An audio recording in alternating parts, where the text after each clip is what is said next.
തൻ്റെ വസ്തുവിൽ താമസിക്കുന്ന പാട്ടക്കാരുടെ മേൽ ആ വസ്തുവിൻ്റെ അല്ലെങ്കിൽ തോട്ടത്തിൻ്റെ ഉടമയ്ക്കുള്ള അധികാരമെന്തോ അതുപോലെ ഒരു അധികാരമാണ് എനിക്ക് നിങ്ങളുടെ മേൽ ഉള്ളത്.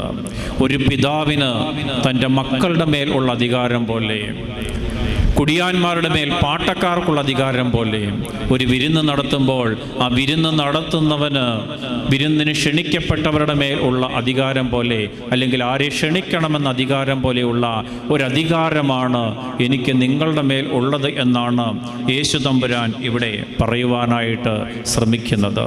ഇന്നത്തെ ഈ ദിവസത്തിൻ്റെ ധ്യാനത്തിന് വേണ്ടി നമ്മൾ തിരഞ്ഞെടുത്ത വേദഭാഗം മുന്തിരി തോട്ടത്തിലെ കുടിയാന്മാരുടെ ഉപമയാണല്ലോ. ഈ കുടിയാന്മാരെ കുറിച്ച് നമ്മൾ ധ്യാനിക്കുമ്പോൾ 3 മറവികളെ കുറിച്ചാണ് നിങ്ങളോട് പറയുവാനായിട്ട് ആഗ്രഹിക്കുന്നത്. 3 മറവികൾ.